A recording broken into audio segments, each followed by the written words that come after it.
Hi, നമ്മളിപ്പോൾ കുറച്ച് കാലങ്ങളായിട്ട് പല ബൈസൈക്കിളിൻ്റെ റിവ്യൂസ് തന്നിട്ടുണ്ട്. പക്ഷേ ഇന്ന് നമ്മൾ ചെയ്യാൻ പോകുന്നത് ഹാൻഡ് ഓൺ റിവ്യൂ ആണ്. ഉപയോഗിച്ച ഒരാളുടെ കറക്റ്റ് ഫീഡ്ബാക്ക്. നമ്മുടെ കൂടെ അടിപൊളി സ്റ്റണ്ടർ ഉണ്ട്. മീറ്റ് മിസ്റ്റർ ഋഷി.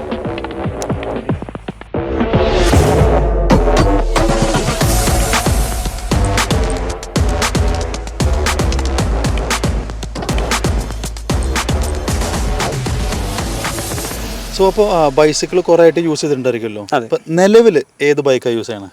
ഞാനിപ്പോൾ നിലവിൽ ക്രേഡിയാക്കിലേക്ക് അപ്ഗ്രേഡ് ചെയ്തു. ഞാൻ മുന്നും ക്രേഡിയാക്കി തന്നെയാണ് യൂസ് ചെയ്തിരുന്നത്. പിന്നെ നല്ല വണ്ടിയാണ്. ഞാനിപ്പോൾ 2-3 വർഷമായി ഞാനിപ്പോൾ യൂസ് ചെയ്തായിരുന്നു. ഓക്കെ, ക്രാഡിയാക്കിൽ കണ്ട പ്രത്യേകത എന്താണ്? ഡ്യൂറബിലിറ്റി, അതിനാണ് മെയിൻ. ഞാനിപ്പോൾ പല യൂസ് ചെയ്യും, അതായത് പല ടെറൈനിൽ ഞാനിത് യൂസ് ചെയ്ത് നോക്കി. അപ്പോൾ ഞാൻ എല്ലാം കൊണ്ടും ഒരു 10x10 ബൈക്കാണിത്. എനിക്ക് എന്തായാലും ടോട്ടലി സാറ്റിസ്ഫൈഡ് ആണ് ഞാനിത്. ഇപ്പോൾ ഒരു 6 വർഷമായിട്ട് നമ്മൾ ബൈസൈക്കിൾ ചെയ്യുന്നുണ്ട്, സ്റ്റണ്ടിങ് പോകുന്നുണ്ട്, യൂസ് ചെയ്യുന്നുണ്ട്. സോ നമ്മളൊരു സൈക്കിൾ സെലക്ട് ചെയ്യുന്ന സമയത്ത് മെയിൻലി നമ്മൾ നോക്കുന്ന കാര്യം എന്തായിരിക്കും? മെയിൻലി അതിൻ്റെ ഫ്രെയിമാണ്. അപ്പോൾ ഇതിൻ്റെ ഫ്രെയിമിൻ്റെ പ്രത്യേകത പറയുന്നത് എന്താ? ഡ്യൂറബിൾ ആണെന്നാണോ? ഡ്യൂറബിൾ ആണ്, സ്ട്രോങ് ആണ്, നമുക്ക് ലോങ് ലാസ്റ്റിംഗ് ആണ്. ഇത്ര നാൾക്ക് വേണമെങ്കിൽ യൂസ് ചെയ്യാം. വേറെ പ്രശ്നങ്ങളോ കാര്യങ്ങളോ ഒന്നുമില്ല. ഇപ്പോൾ ഞാൻ ഇത്രയും നാളായിട്ട് ഞാൻ യൂസ് ചെയ്യുന്നു, എല്ലാം കൊണ്ടും ഓക്കെയാണ്. ഇപ്പോൾ ഞാൻ വേറെ ആരെങ്കിലും എൻ്റെ അടുത്ത് ചോദിക്കുകയാണെങ്കിൽ ഡെഫിനറ്റ്ലി ഞാൻ സജസ്റ്റ് ചെയ്യും, ക്രേഡിയാക്കി സജസ്റ്റ് ചെയ്യും. ഇപ്പോൾ നമ്മൾ ഇപ്പോൾ ഇത് കൂടാണ്ട് സ്റ്റണ്ടിങ് അല്ലാണ്ട് ലോങ് റൈഡിനൊക്കെ പോകുന്ന ആൾക്കാരുണ്ട്. ഇപ്പോൾ അങ്ങനെയുള്ള സമയത്ത് ചില ആൾക്കാർ പറയും സസ്പെൻഷൻ ഒരു ഇമ്പോർട്ടൻറ്റ് ഫാക്ടറാണ്. അതെ, അതങ്ങനെ തന്നെയാണോ? അതെ, അങ്ങനെ തന്നെയാണ്.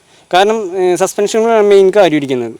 കാരണം നമ്മൾ ഏത് ടെറൈനിൽ പോയി കഴിഞ്ഞാലും ആ ടെറൈനിൽ നമുക്ക് നല്ല സ്മൂത്തായി പോകണം കാര്യങ്ങൾ. ബാക്കി മാർക്കറ്റിൽ ഒരുപാട് സസ്പെൻഷൻസ് ഒക്കെ ഉണ്ടെങ്കിലും ക്രേഡിയാക്കിൽ വരുന്ന ഷിമാനോയുടെ SR സൺടൂർ അത് ഓക്കെയാണ്, അടിപൊളിയാണ്. ഇതിപ്പോൾ ഏത് ടെറൈനിലും റൈഡിങ് കംഫർട്ട് സ്മൂത്ത് ആയിരിക്കും. ഓക്കെ. പിന്നെ ഈ ഷിമാനോ എന്ന് പറഞ്ഞ ബ്രാൻഡ് ഉണ്ടല്ലോ, ഷിമാനോ ബ്രാൻഡിൻ്റെ പ്രത്യേകത എന്താ വരുന്നത്? പെർഫോമൻസ് ആണ്, ബൈറ്റ് ഫോഴ്സ്, അതിൽ തന്നെ റിലയബിലിറ്റി. നമുക്ക് ഇത് എല്ലാ ഷോപ്പുകളിലും അവൈലബിൾ ആണ്. പിന്നെ എന്താ പറയുക, ഈസി ടു ആക്സസ് ആണ്. നമുക്ക് അവിടെ ചെന്ന് കഴിഞ്ഞാലും ഇതിൻ്റെ പാർട്സും കാര്യങ്ങളൊക്കെ കിട്ടാനായിട്ട് എളുപ്പമാണ്. ഓക്കെ. പിന്നെ എന്ന് വെച്ച് കഴിഞ്ഞാൽ പെർഫോമൻസ് ആണ് മെയിൻ. ബൈറ്റ് ഫോഴ്സ് പക്കയായിരിക്കും, റിഫൈൻമെൻ്റ് ആയിരിക്കും. ഓക്കെ.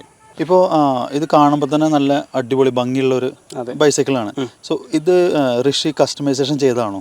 ഇല്ല, ഞാനിത് കസ്റ്റമൈസേഷൻ ചെയ്തിട്ടില്ല. ഇത് ഓൾറെഡി ഒരു പ്രോപ്പർ പാക്കായിട്ടാണ് വന്നേക്കുന്നത്.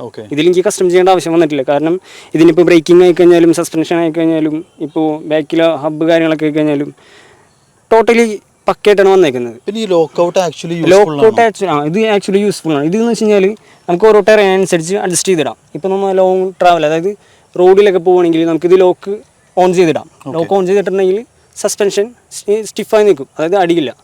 അപ്പോൾ നമുക്ക് ലോങ് ഒക്കെ പോകുമ്പോൾ, അതായത് കയറ്റമൊക്കെ കയറുമ്പോൾ നമുക്കധികം ഹെവി യൂസ് വരുന്നില്ല. മറ്റേതാകുമ്പോൾ ലോക്കിനാക്കിയിടുകയാണെങ്കിൽ നമുക്ക് ഇപ്പോൾ മുകളിൽ, അതായത് ഹൈ റേഞ്ച് ഒക്കെ കയറുമ്പോൾ ഈ സ്റ്റിഫ്നെസ് വരുമല്ലോ. സ്റ്റിഫ്നെസ് വരുമ്പോൾ നമുക്ക് ആയാസം ഉണ്ടാവില്ല കറക്റ്റ്. അപ്പോൾ ഇതിങ്ങനെ ലോക്ക് ചെയ്തിട്ടുണ്ടെങ്കിൽ നമുക്ക് ആ ഒരു ഇത് ഒഴിവാക്കാൻ പറ്റും. അപ്പോൾ ഈ ഒരു ഫെസിലിറ്റി ഭയങ്കര അഡ്വാൻറ്റേജ് ആണ്. ഓക്കെ. അതേപോലെ തന്നെ നമ്മൾ ഷിഫ്റ്റേഴ്സ് അല്ലേ, ഇപ്പോൾ നമുക്ക് ഏത് ടെറൈനിൽ പോകുന്ന സമയത്തും ഷിഫ്റ്റേഴ്സ് ഭയങ്കര ഇമ്പോർട്ടൻ്റ് ആണ്. സോ ഈ ക്രാഡിയാക് സ്റ്റോമിൻ്റെ കേസിൽ ഷിഫ്റ്റേഴ്സിനെ പറ്റി എന്താ പറയുള്ളത്? ഈ ക്രാഡിയാക് സ്റ്റോമിൽ യൂസ് ചെയ്ത ഷിഫ്റ്റേഴ്സ് എന്ന് വെച്ച് കഴിഞ്ഞാൽ ഷിമാനോ ക്യൂസിൻ്റെ ഷിഫ്റ്റേഴ്സാണ്. അതെന്ന് വെച്ച് കഴിഞ്ഞാൽ നല്ല പെർഫോമൻസ് ആണ്.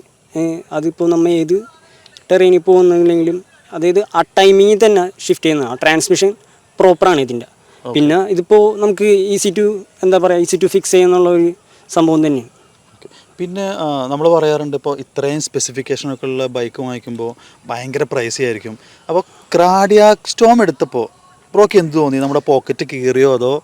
ബ്രോ, സത്യം പറഞ്ഞു കഴിഞ്ഞാൽ ഞാനൊരു മിഡിൽ ക്ലാസ് ഫാമിലിയിൽ നിന്ന് വരുന്ന ആളാണ്. അപ്പോൾ എൻ്റെ എന്ന് വെച്ച് കഴിഞ്ഞാൽ ഒരു ചെറിയൊരു ബഡ്ജറ്റാണ്. അപ്പോൾ ഞാൻ ഒരു സൈക്കിൾ അന്വേഷിച്ച് ഞാൻ നടന്നപ്പോൾ ഞാൻ കുറേ ഇങ്ങനെ ഡൗട്ട് അടിച്ച് ഞാൻ നിന്ന് പോയി കുറച്ച് സ്ഥലങ്ങളിൽ. അപ്പോൾ പിന്നെ ഞാനിങ്ങനെ ആലോചിച്ച് വന്ന് ക്രേഡിയാക് കണ്ടു. അപ്പോൾ ഞാൻ നോക്കുമ്പോൾ എന്താണെന്ന് വെച്ച് കഴിഞ്ഞാൽ എൻ്റെ ഒരു പ്രൈസ് റേഞ്ചിൽ എല്ലാവരും, അതായത് പാർട്സിൻ്റെ കാര്യത്തിലും എല്ലാ കാര്യത്തിലും ഒരു കോംപ്രമൈസും ഇല്ലാണ്ട് എല്ലാ പക്ക ക്വാളിഫൈഡ് ആയിട്ടൊരു പ്രീമിയം ലുക്കിലാണ് ഈ സൈക്കിൾ വന്നേക്കുന്നത്. അപ്പോൾ എനിക്കെന്തുകൊണ്ടും ഞാൻ ഇതന്നെ ചൂസ് ചെയ്തു. ഇപ്പോൾ നമ്മൾ പല സ്ഥലത്ത് പോയിട്ട് റൈഡ് ചെയ്യാറുണ്ട്. ഇപ്പോൾ ചില ആൾക്കാർ കാണാം മൂന്നാർ പോയിട്ട് റൈഡ് ചെയ്യണോ, അതുവരെ അവർ കൊണ്ടുവന്ന് കാറിൽ ക്യാരി ചെയ്തിട്ടായിരിക്കും. അപ്പോൾ ഞാൻ കണ്ടിട്ട് ഇങ്ങനെ ക്രാഡിയാക് ബൈക്സ് പലതും ഇങ്ങനെ കാറിൻ്റെ ബാക്കിൽ ക്യാരിയറിൽ ഇങ്ങനെ അറ്റാച്ച് ചെയ്തിട്ട് കൊണ്ടുവന്നു. അങ്ങനെ കൊണ്ടുപോകാൻ ഈസിയാണോ ഈ സംഭവം? അതെ, ഇത് വളരെ ഈസിയാണ്. കാരണം എന്ന് വെച്ച് കഴിഞ്ഞാൽ ഇത് ഫ്രണ്ടിലും ബാക്കിലും വീലിൻ്റെ ഭാഗത്ത് വരുമ്പോൾ ക്വിക്ക് റിലീസ് ആക്സിലാണ് വന്നേക്കുന്നത്. അപ്പോൾ നമുക്കിത് പെട്ടെന്ന് തന്നെ അഴിക്കാനും പെട്ടെന്ന് തന്നെ ഫിക്സ് ചെയ്യാൻ എളുപ്പം. ഒരാളെ കൊണ്ട് ഈസി ആയിട്ട് ചെയ്യാൻ പറ്റും. ഒരാളെ കൊണ്ട് ഈസിയാണ്, അതായത് 10 മിനിറ്റ് വേണ്ട, ഒരു 5 മിനിറ്റ് കൊണ്ടുള്ളിൽ നമുക്ക് കാറിൽ സെറ്റ് ചെയ്യാം സൈക്കിൾ. ഇപ്പോൾ വണ്ടി സൈഡിൽ നിന്ന് ഋഷി കംപ്ലീറ്റ്ലി സാറ്റിസ്ഫൈഡ് ആണ്. ഇപ്പോൾ ഓടിച്ചു ഞങ്ങളൊക്കെ പറയുകയാണെങ്കിൽ വണ്ടിയിൽ കുത്തി മറിയുന്നുണ്ട്, എന്നാലും ഋഷി കംപ്ലീറ്റ്ലി ഹാപ്പിയാണ്. കമ്പനി സൈഡിൽ നിന്ന് ഉള്ള ഒരു ഫീഡ്ബാക്ക് എന്താ?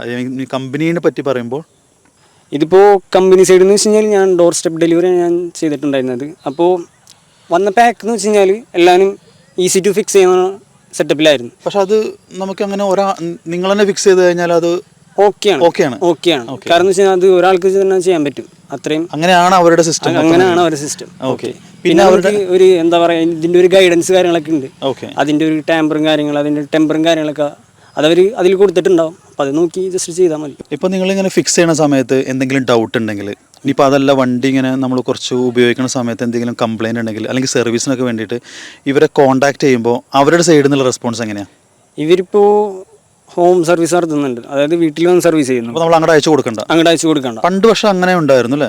മുന്നേ അയച്ചു കൊടുക്കണം, അല്ലെങ്കിൽ നമുക്ക് സൈക്കിൾ കൊണ്ട് അങ്ങോട്ട് പോകണമായിരുന്നു. അങ്ങനെ പോകണം. ഇപ്പോൾ ഇങ്ങനത്തെ ഒരു സംഭവം ഉണ്ട്, അതായത് ഇപ്പോൾ അവർ വന്നിട്ട് വീട്ടിൽ വന്നിട്ട് സർവീസ് ചെയ്ത് തരും. അതിപ്പോൾ നമുക്കിപ്പോൾ ഇതിന് വേണ്ടി ഒരു സമയം ചിലവഴിക്കേണ്ട ആവശ്യമില്ല. ഇതിപ്പോൾ വലിയ വലിയ വർക്കൊക്കെ ചെയ്യുന്ന ആൾക്കാർക്കാണെങ്കിൽ അതൊരു ബുദ്ധിമുട്ടാവില്ല, ഒരു ദിവസം തന്നെ മാറ്റി വയ്ക്കേണ്ടി വരില്ലേ. അതാകുമ്പോൾ ഇതൊരു നല്ലൊരു അഡ്വാൻറ്റേജാണ് ഈ ക്രേഡിയാക്കിൻ്റെ കസ്റ്റമർ സർവീസിൽ നിന്ന്. അവർ ഡയറക്റ്റ് വീട്ടിൽ വന്നിട്ട് വണ്ടി സർവീസ് ചെയ്യും. നമ്മൾ കൊടുത്തിട്ട് 3-4 ദിവസം വെയിറ്റ് ചെയ്യേണ്ട ആവശ്യമില്ല. അത് ഒറ്റ ഡേയിൽ തന്നെ എല്ലാ കാര്യം നടക്കും. ഓക്കെ, അടിപൊളി.